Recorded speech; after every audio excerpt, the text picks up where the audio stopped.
दोस्तों, viral video channel में आप लोगों का स्वागत है।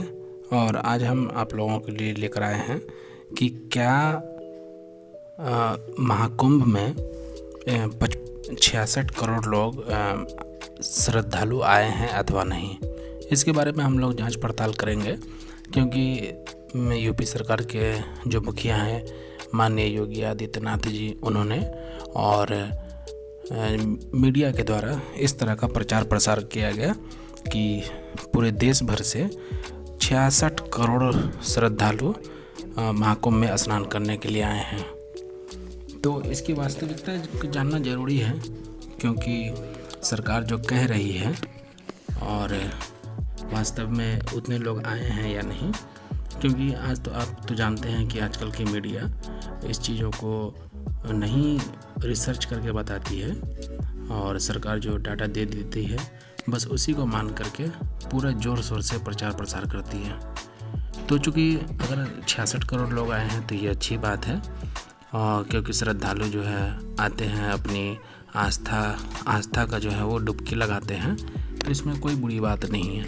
लेकिन बुरी बात यह है कि अगर श्रद्धालु संख्या में बल में कम आए और सरकार उसको बहुत बढ़ा चढ़ा करके पेश करती है, तो ये कहीं ना कहीं लोकतंत्र में गलत संदेश जाने का चलन हो गया है।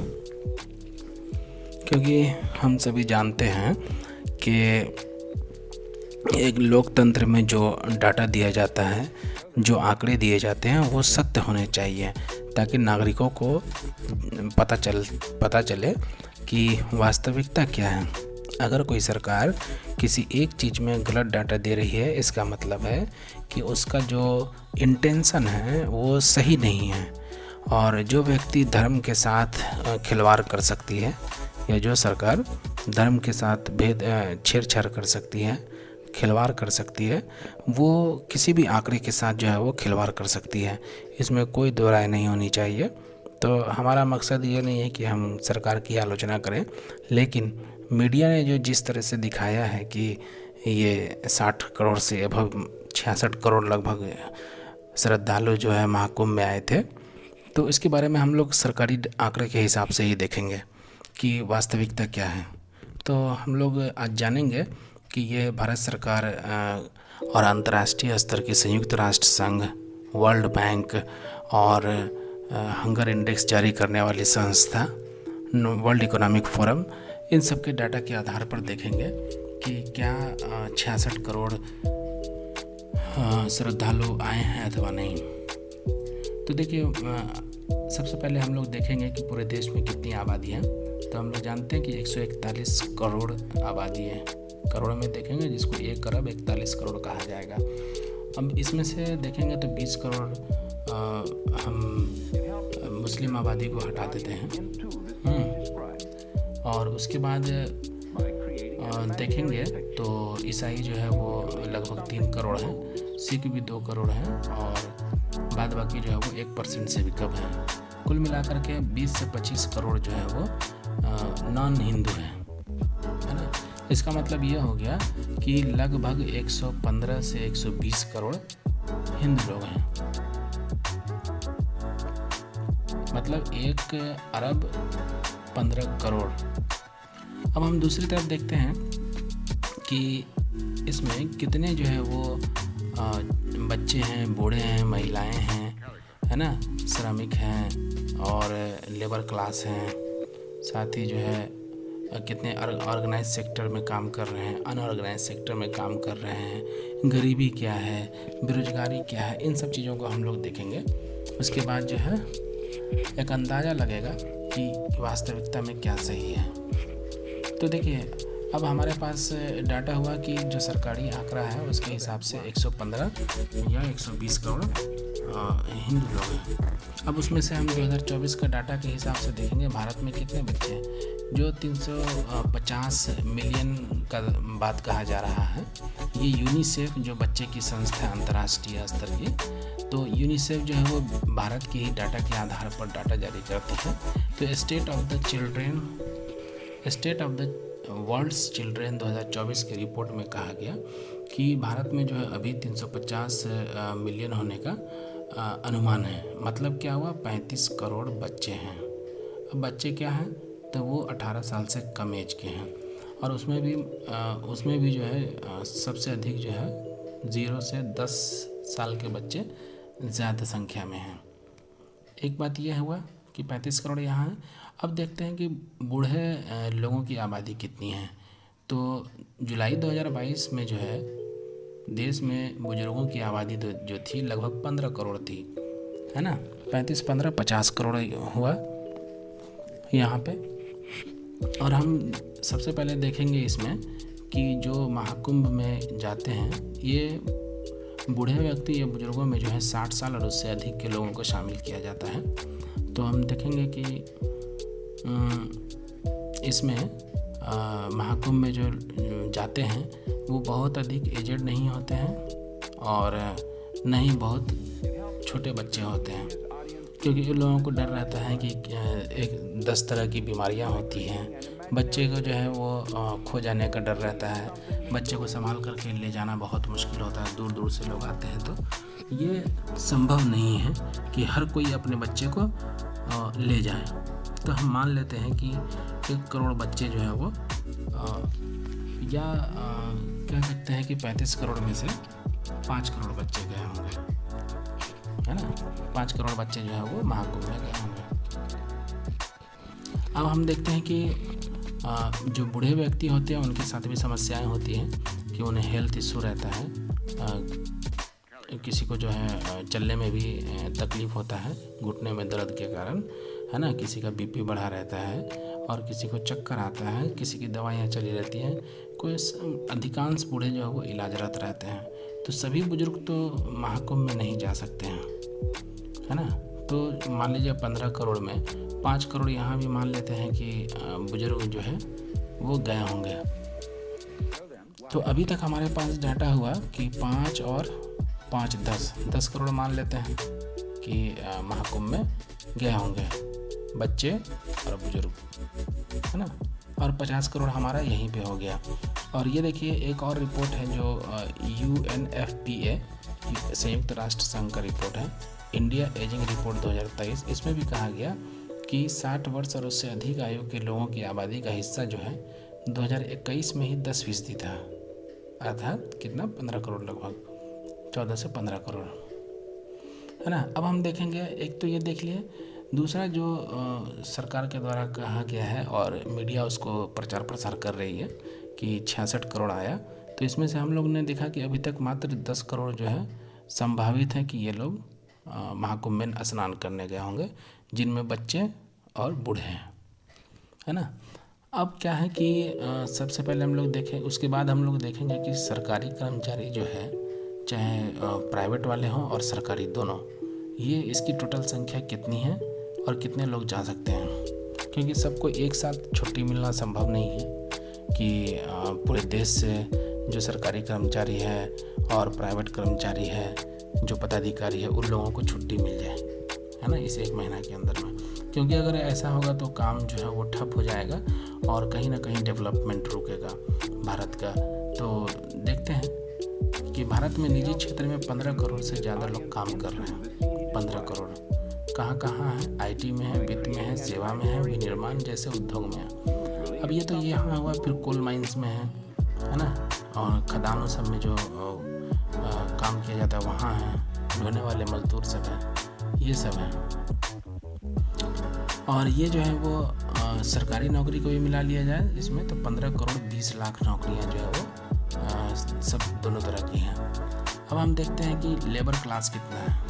अच्छा, एक चीज़ और है कि जो निजी क्षेत्र और सरकारी क्षेत्र में काम कर रहे हैं 15 करोड़, तो हर कोई तो आ नहीं सकता है ड्यूटी छोड़ करके, सबको छुट्टी भी नहीं मिल सकता है।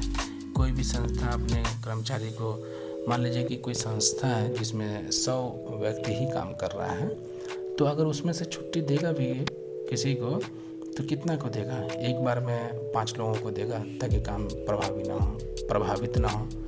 तो ऐसा करके एक आदमी 5 आदमी एक बार में जाएगा तो कितना दिन लगेगा? मान लीजिए कि 3 दिन, है ना।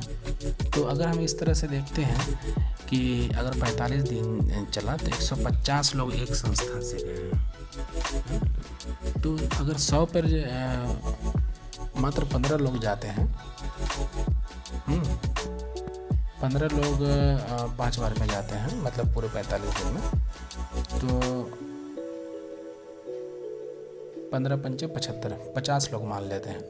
तो इस तरह से हम जोड़ लीजिएगा कि 15 करोड़ में कितने जाएंगे। मान लीजिए कि 1 करोड़ लोग जो है वो जो सरकारी और निजी क्षेत्र में हैं वो गए होंगे। उसके बाद हम लोग देखते हैं कि भारत में 47 करोड़ श्रमिक काम कर रहे हैं, मतलब लेबर क्लास के जो व्यक्ति हैं वो कितना है देश भर में, 47 करोड़ है। उसमें भी देखिए असंगठित क्षेत्र में श्रमिकों की संख्या जो है वो 43 करोड़ है। मतलब क्या हुआ कि जो असंगठित है, मतलब जो पंजीकृत नहीं है, उनकी संख्या कितनी है, 43 करोड़ है। अब मान लीजिए कि असंगठित का मतलब क्या हुआ कि उसे नियमित रूप से जो है रोजगार नहीं मिल रहा। मान लीजिए कि कहीं वो ठेला लगा के दुकान कर रहा है, कहीं दुकान कर रहा है, छोटा मोटा दुकान कर रहा है, मोहल्ले में दुकान है, और टाउन सब में जो देखते हैं छोटे छोटे दुकान लगे रहते हैं, वो सब दुकान हुए, सब्जी वाले हुए, फल वाले हुए, अंडा बेचने वाले हुए, उसके बाद रिक्शा टेम्पो ये सब चलाने वाले हुए, और होटल में काम करने वाले हुए, छोटे छोटे होटल, है ना। तो ये सब जो है वो असंगठित क्षेत्र में आता है। किसान भी असंगठित क्षेत्र में आते हैं, है ना। तो इस तरह से हम देखेंगे तो 43 करोड़ में से मान लीजिए कितने लोग होंगे, सारे के सारे जो है वो श्रमिक तो नहीं गए होंगे। और चूँकि श्रमिकों का जो सैलरी नहीं, मतलब मजदूरी मिलता है, तो वो उसकी मजदूरी क्या होती है, बहुत कम, 5,000 6,000 महीना, बहुत हुआ 10,000 रुपया महीना, है ना। अगर मान लीजिए कोई दुकानदार दुकान बंद करके चला जाएगा तो उसे कितना मिलेगा, तो उसे बहुत लॉस है, क्योंकि अगर एक बार उसका कस्टमर चला जाएगा तो फिर जो है वो उसका कस्टमर नहीं बन पाएगा। तो अधिकांश जो है दुकानदार वो अपने दुकान को बंद नहीं करता, आप देखते होंगे हर जगह, किसी भी परिस्थिति में वो चाहता है कि दुकान खुला रहेगा।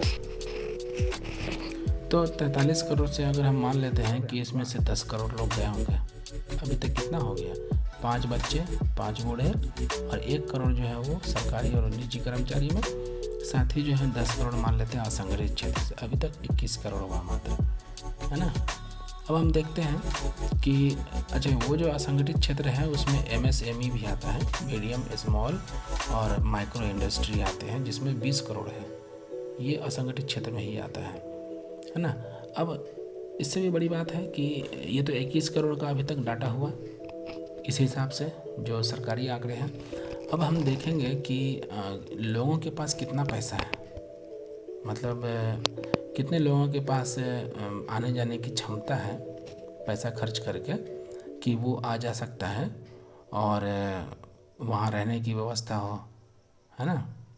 तो हम देखेंगे कि भारत में जो प्रति व्यक्ति आय है ये भी बहुत कम है ना।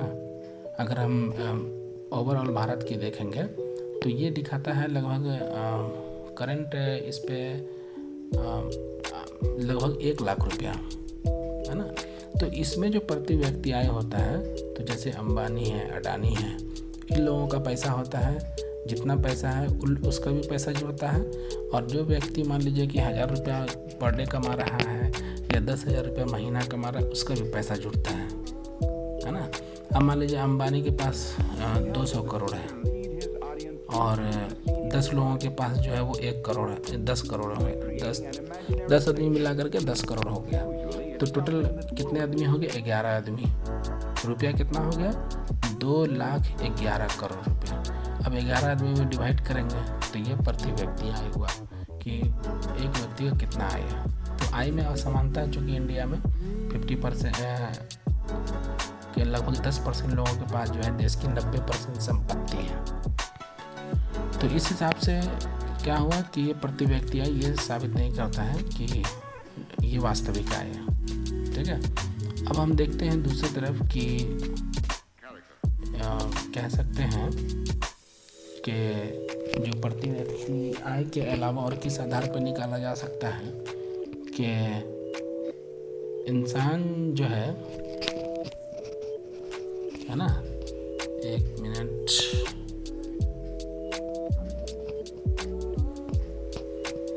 तो हम लोग देखते हैं कि प्रति व्यक्ति आय के अलावा और क्या हो सकता है कि लोगों का कितना आय है, पर डे कोई व्यक्ति कितना कमाता है। अब हम लोग इसी में से तलाशने की कोशिश करेंगे कि देखिए बच्चे तो कुछ कमाते नहीं हैं आज के डेट में कहीं भी, पूरे इंडिया में, है ना।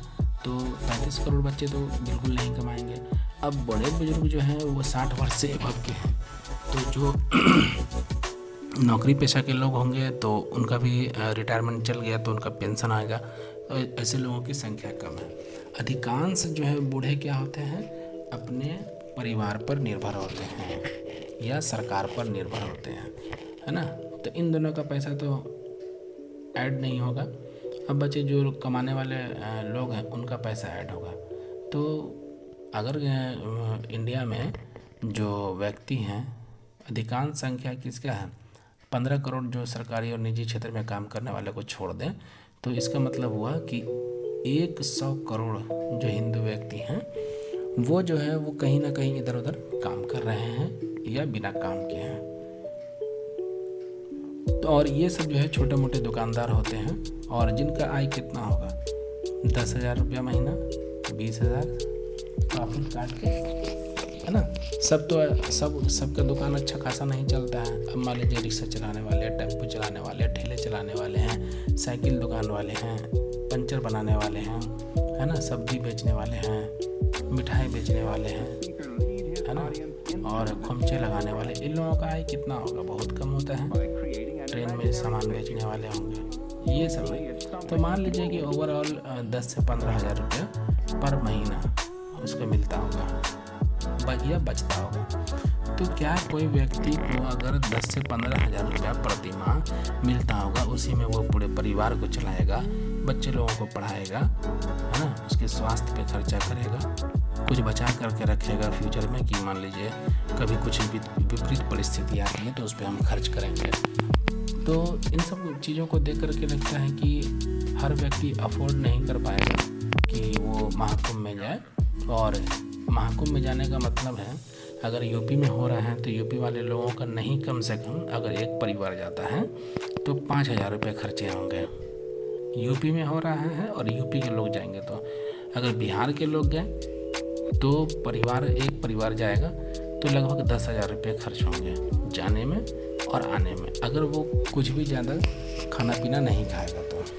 क्योंकि नई जगह पे जाते हैं तो हमें बहुत सारी चीज़ें नहीं भी पता रहती हैं, फिर रिक्शा, टेम्पू, है ना, खाना पीना ये सब भी होता है, फिर रहना अलग से। और चूँकि जानते हैं महाकुंभ में जो है वो कितना महंगा सामान मिल रहा था, खाने पीने सब चीज़ों का।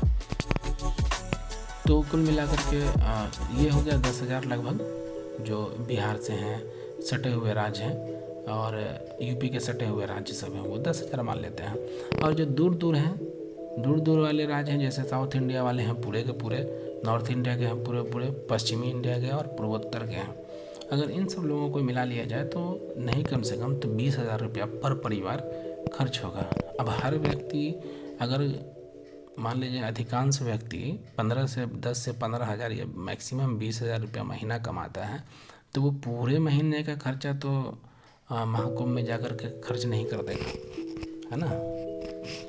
तो इससे क्या पता चलता है, इसका मतलब ये हुआ कि बहुत सारे लोग जो है वो महाकुंभ में आर्थिक स्थिति की कमी की वजह से नहीं गया।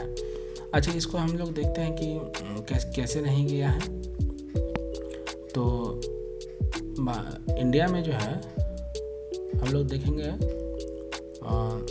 विश्व बैंक के द्वारा जो एक डाटा दिया गया था 2023 में, इसमें बताया गया था गरीबी जो है ऐसी स्थिति है कि $3.5 जो है वो लोग कमाते हैं, है ना, भारत में।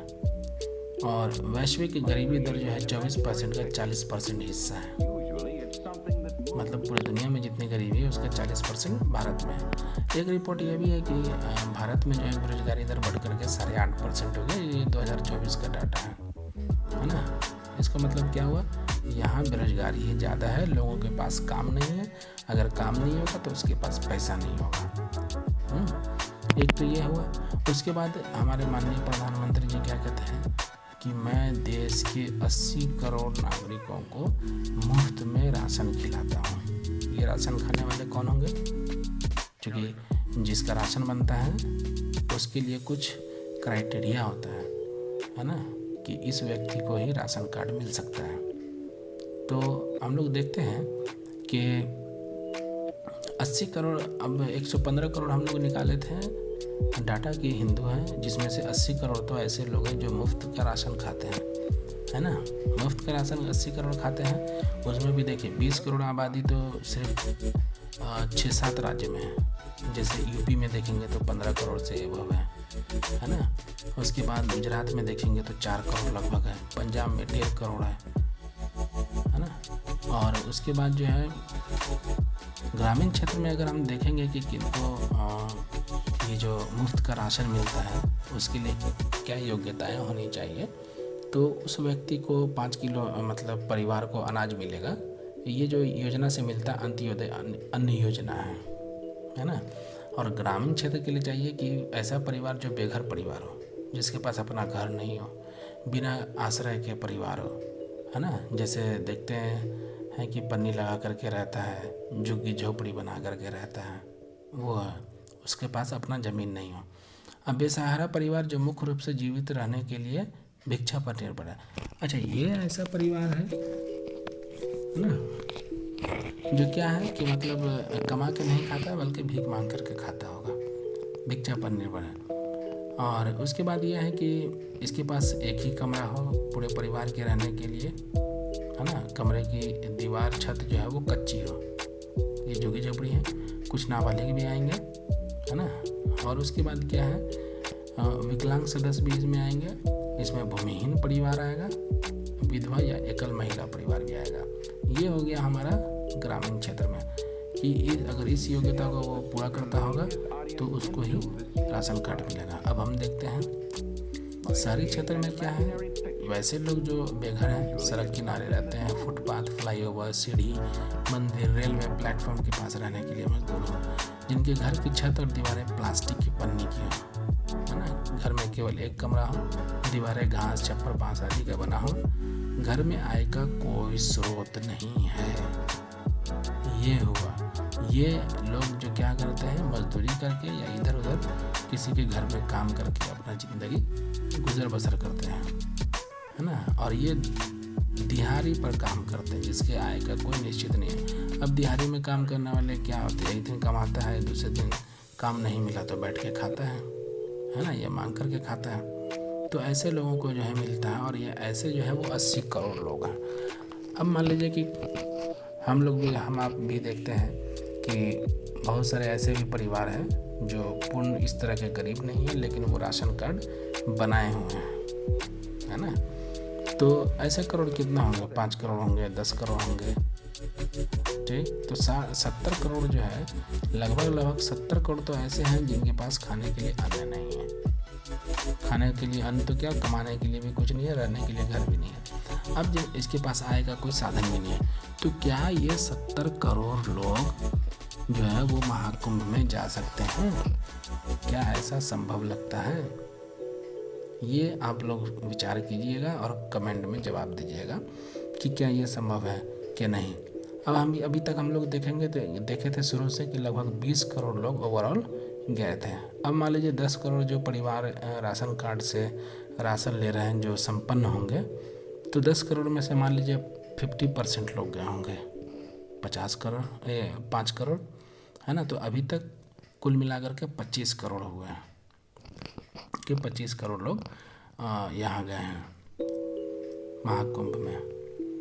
आगे हम लोग देखते हैं कि भारत में जो है, देखिए ये है संयुक्त राष्ट्र का रिपोर्ट है, यूनाइटेड नेशन डेवलपमेंट प्रोग्राम का है, ऑक्सफोर्ड यूनिवर्सिटी इसको निकाला था कि भारत में जो है 23.5 करोड़ लोग गरीबी में जीवन यापन करने के लिए मजबूर हैं। अच्छा, एक चीज़ और देखते हैं कि ग्लोबल हंगर इंडेक्स जो जारी किया जाता है ना, उसमें कहा गया था कि भारत कुपोषण और बाल मृत्यु दर संकेत के आधार पर जो है साल, मतलब जिस बच्चे को अच्छा खाना पीना माँ बाप नहीं दे रहा है, या बच्चे जो है वो भूख से मर जा रहे हैं, वो टोटल 127 देशों में भारत का स्थान कितना है, 105वां। ये अभी 2024 का रिपोर्ट है ना। और इसको जो है वो गंभीर श्रेणी में रखा गया भारत को, कि भारत जो है भूखमरी वाले देश में गंभीर श्रेणी में।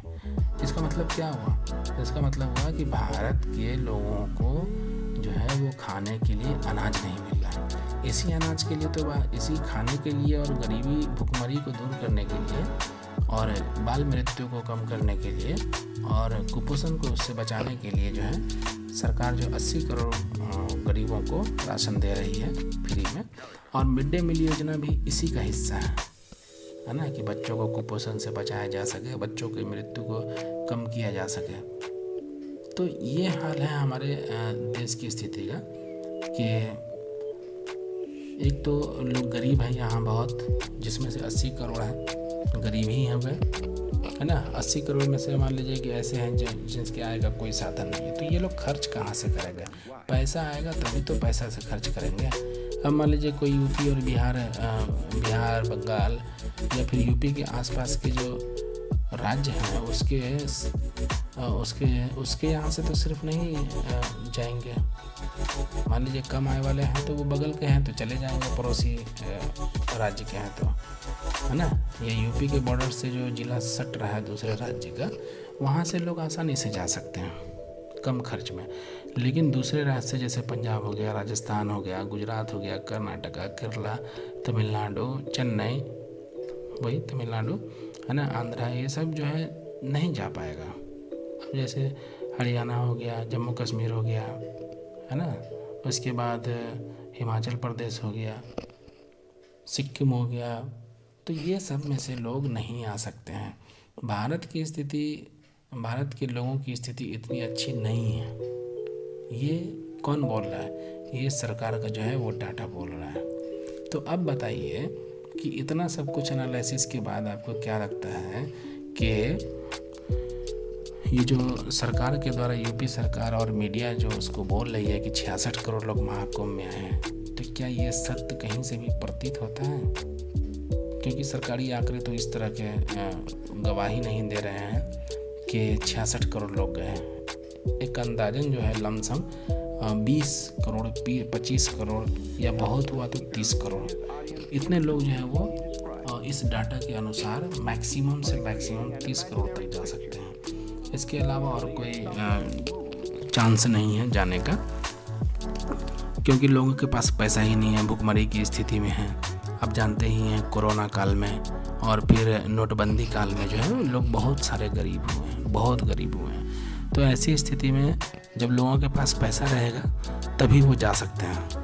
और देखिए, जो लोग प्रतिदिन कमाता है खाता है वो लोग नहीं जाएगा पैसा खर्च करके, क्योंकि उसको पता है कि अगर हम आज चले गए तो कल के डेट में हमको भीख मांगने की नौबत आ जाएगी, है ना। तो और चूँकि मीडिया में भी देख रहे थे, सोशल मीडिया में भी देख रहे थे, पेपर में भी आ रहा था, लोग दुर्घटना से मर रहे हैं, वहाँ भगदड़ मच जा रहा है और भीड़ की ऐसी स्थिति है कि लोग जो है वो संभल नहीं पा रहे। तो बहुत सारे लोग तो डर के भी नहीं गए, है ना। तो आज के इस विश्लेषण से यही लगता है कि सरकार के द्वारा जो बातें कही जा रही हैं वो डाटा के माध्यम से मैच नहीं कर रही है ना। तो लोकतंत्र में देश के नागरिकों को सही जानने की एक तरह से आज़ादी है ना, उसका अधिकार है, आज़ादी नहीं अधिकार है।